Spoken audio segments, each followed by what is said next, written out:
Hey guys, and welcome back to another Iron Will podcast with me, Shane Warner, and John Chase. So what this podcast is all about is we are trying to get stories from people that have been through a traumatic experience in their lives and came out a different person. Yeah, they have all created an iron will. So what is an iron will? A burning determination that cannot be stopped or hindered by anything, willing to do anything to get a desired outcome, extremely resilient. So what we like to say is just keep punching. Yeah. So sit back and relax, and we're going to start the show. And today we have Scott Malone on the podcast with us. And Scott is an Army vet. How we got in touch with Scott is through Cassie Wishard. And if you don't remember Cassie Wishard, she was on episode number 9, and she just hooked us up with Scott. So I'm gonna kind of let Scott introduce himself. Hey guys, how's it going? Scott Malone. Glad that y'all gave me the opportunity to sit down and talk with y'all. Yeah, I did 7 years in the Army, 2 tours in Iraq. Ended up with 2 Purple Hearts ultimately, which led to my medical retirement in 2011. Mm-hmm. Now I'm a inspector at an oil refinery, and coach baseball and hunt, fish, and race kids. That's awesome. It sounds like you're keeping busy. The way to be. So can you tell me where you grew up and how you grew up? Okay, yeah. I grew up in a small town, Louisiana. It's Halton, Louisiana. For those of y'all who might know about Shreveport, I'm about 20 minutes from there, out in the woods. I had a great childhood. You know, I grew up hunting and fishing and playing sports, and had a loving family. So I can't complain. It was awesome. Mm-hmm. It was one of those deals where, you know, my parents struggled to give me and my sister and my little brother everything. And like looking back now, like I see their struggles and was like, dang man, like I didn't realize we had it that hard. Yeah. Because I never knew no different, because I always had shoes on my feet. We had food, I had baseballs and rod and reels and BBs to go with my BB guns. So, and it was great. So I had an awesome childhood. Great. It's interesting our perspective, you know, when we're kids versus when we're an adult. And then we start raising our own kids. We're like, oh yeah, actually, you know, they did really well. Yeah, helping us through, you know, the things that we go through, and yet, even though they struggled, I think that's cool that they didn't necessarily lay that onto you guys, the kids, and that's pretty cool. It sounds like you got some good parents. Oh yeah, they're definitely. I mean, 1 in a million. I wouldn't tell for anything. My dad was super hard on us coming up. I mean, he's still. You know, he's the one when I need to be grounded, or, you know, I need to be checked, I'll call him, and he's always straight up and like, yeah, this is what it is. So it's so great. My mom, she's an angel. She's worked with special kids or special needs kids for I think 25 or 26 years now. So I mean, that just tells you the type of person she is. She is an absolute just angel. So I mean, them two together are the perfect mixture of, like, you know. They were the good cop, bad cop for sure. It was great growing up with them. Had a lot of fun. So, what did you picture yourself being when you grew up? Did you always want to join the Army, or was there something else? Oh no, I remember when 9/11 hit. When that happened, I was a junior in high school, and I remember watching the towers get hit, or like actually seeing the second one get hit live, which is funny because I was in American history at the time of the class that I was in. And, you know, I joked about, oh, we're going to war, they're starting to draft, you know, and then in my head, I'm like, I'm going to college to play sports. Like, I'm not worried about joining the Army. And even when I graduated, I had no intention of going to the military. Didn't even think about it. Interesting. Yeah. And, ended up taking a year off. I mean, I was mature enough to know that I was too immature to go to school, and I wasn't going to waste anybody else's time or money. I still had a lot of teenagers in me. And so I always figured I would go to college and play sports and figure it out from there. Then me and a buddy of mine woke up one morning, kind of with a big head from the night before and turned on the news or turned on the TV. And it was just, God's got a path and everything. And I like to say that's where he was directing me right there. Is the TV was on Fox News, which in a house full of, teenagers from anywhere from 18 to, 20, I think we had somebody living with us 21, and so the news was never on unless we were checking the weather. And put the TV on and Fox News is on, and the wars, they're reeling footage of the war, and these guys are kicking indoors. And it's crazy that it's crazy that they never do that these days. Like, you watch the news and you just get bombarded with bad news. A bunch of garbage now. Yeah, it's terrible. I personally have cut out the news. Me too. I'm to the point now to where I'm not even on Facebook a whole lot, because you give too many, I guess ignorant would be sure proper word, ignorant people the platform to just get on there and just babble about this stupid thing. So, try to get away from that. But, we were sitting there in that moment, and it just kind of clicked.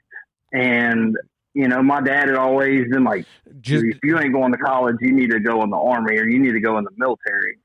I never thought about it until that point, and it kind of was the push, and I went and signed up and never looked back. And to this day, it is hands down the greatest decision I've ever made in my life. Awesome. Yeah. Awesome. I don't regret a thing about it. The only thing that I wish I would have done is instead of going, I went in as a 19 Delta Cavalry Scout. I wish I would have went straight through the Special Forces. That is the only regret I have. Or whatever. And maybe got like four Purple Hearts, Medal of Honor. Yeah. Yeah. How many times did you said 2 times? You went 2 times to Iraq, right? You were deployed there twice? I deployed 0506 with the 101st. We were in South Baghdad.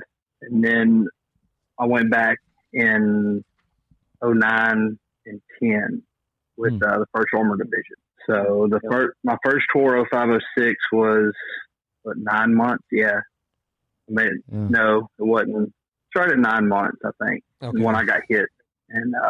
And you sent me a picture of your first Purple Heart, and it was like in a gym. Like, were you on base and you got mortared, or what happened? I was at Fob Rustamaya in South Baghdad, and I just got home. I just came back to the Fob from mid-tour leave, and a buddy of mine, I'd been trying to get everybody to come work out with me. I was like, man, I've been home. I've been eating great Louisiana fried food for the past 3 weeks. Like, hey, I got to get back. Which they'd been out on mission they had a 2 or 3 day mission that they just got back from. So everybody's like, oh man, I'm not going right now. I'm not going. I got a buddy of mine who was like, dude, I'll go with you. So we walked down to the gym, and we literally weren't there 5 minutes. And it ended up being, it was a 107 millimeter Katusha rocket that they launched over. That hit. It impacted one of the pictures. Well, one of the pictures I sent you was the hole that was directly above my head. Oh yeah. So it impacted right on top of me. Like, my God. We were, me and a buddy were on flat bench, and if we were in between sets. Luckily. And oh, look, they pulled a piece of shrapnel out of the bench that would have cut one of us in half. Oh my gosh. I mean, it's just wild how it worked. We got up, and then between sets, we were talking smack back and forth with some other buddies of ours from another platoon, talking about who could lift the most and all that, just typical guy stuff when it hit. And was that the first thing that hit? Like, was that the first thing they fired, or? Yeah, they just lobbed it over. We occasionally, they had mortar tubes that they had set up in the back of trucks that they would drive around and just lob a couple rounds in from a spot and then drive off. Okay. And that was just kind of one of those things where they set it up, shot it over, with a hope and a prayer that it hit something. And that day, it was the gym, and I was standing right underneath where it hit. So, but fortunately, I was the worst one in the gym. I had shrapnel go through my forearm, through my right hand. A piece of the air conditioner duct fell on my head, which I got an open skull fracture from that. Wow. Then I had broke ribs on my left side, and which is wild to me because I never knew it. When I got hit, when I heard the boom, the first thing I thought was, wow, that was close. And then the lights went out for me. And I guess that's when the air conditioner duct fell on me and knocked me out. Oh, my gosh. And then I stood up and walked out on my own power and honestly did not know I was hurt at all. My left hand was burning like I touched the stove. But other than that, I had no idea that I was hurting. You know, it was the craziest thing. Yeah, that's crazy. And that was on your first deployment, right? Yes. Okay. And we had been, I think at that point in time, we had been hit by, I'd say 5 or 6 direct hits, IEDs. In the actual base or, this IEDs, was out in the sector. Yeah. So, I mean, we were getting blown up left and right outside the wire. Okay. And, you know, it was always, that we never got that direct, like, smashing, like, they were always just a little ahead or a little behind. Yeah. Mm-hmm. I know one time we were in the middle of the city. We were, it's a little town called Salmon Pot, and we were rolling through, and that was the closest that we had. I was in the gun at that time, and, man, it blew up right on top of us, but luckily for us, the way they rigged it up to blow, it blew back into the ground instead of up at us. That's lucky. I mean, they had timing down and everything. I mean, it would have been bad. I think it would have flipped our Humvee if it would have blew out instead of back in. No. So, I mean, we were getting rocked left and right, and back then, like, nobody really knew anything about TBIs. We would go in to the aid station, and they'd check to make sure we didn't have internal bleeding, you know, and stuff like that. Make sure, are you dizzy? Like, are you good? Well, of course, you know, 21 years old, I'm fine. Like, I'm not bleeding. Let me go, you know? And, so we just kept going out, and that was the big transition for me. It wasn't so much my hands. It was the traumatic brain injury. That was the hardest thing that I had to come to terms with and deal. That the TBI and PTSD. And what did they say it was? Did they actually say it was a TBI? Yes, which my TBI, when they finally put a term on it, that's when I had the open skull fracture. So, but before that, I mean, like I said, we had been getting, you're shooting in houses, you know, and stuff's going off. I mean, you know, your weapon, just that percussion from that, I mean, it's rocking you every time. You don't even realize it. So, I mean, there's a lot of guys that are, to this day, that are walking around with traumatic brain injuries that have never been diagnosed and don't really know. And that, you know, it sucks because it's the invisible wound, you know? Yeah, and this can cause depression and stuff like that and get worse and worse if it's not treated. And so anyone out there thinks they ever have even a concussion, just go get yourself checked. For sure. Yes, definitely. I mean, because it's rough. Now, with the wounds to my hand, I think that's what they were the most concerned about. I knew it was serious when I was laying on the table there in the aid station, and I heard somebody say, "Loosen up the tourniquet." Well, that right there, I'm like, there's an artery hit. Like, I've had a tourniquet on long enough to where I'm about to lose my arm. Oh, geez. I heard them say something about my hand. And of course, that time, all the drugs or the morphine or whatever they were giving me was wearing in. I was like, just cut it off and give me a hook and let me go.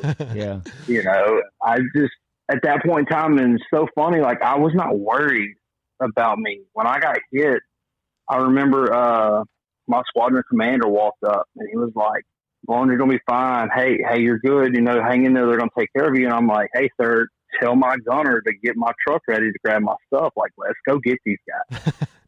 You know, at that, I was serious. And I was like, bro, let's go. Yeah. Like, and he's like, oh, they're gonna look at you some more. I think you're gonna be okay. And about that time.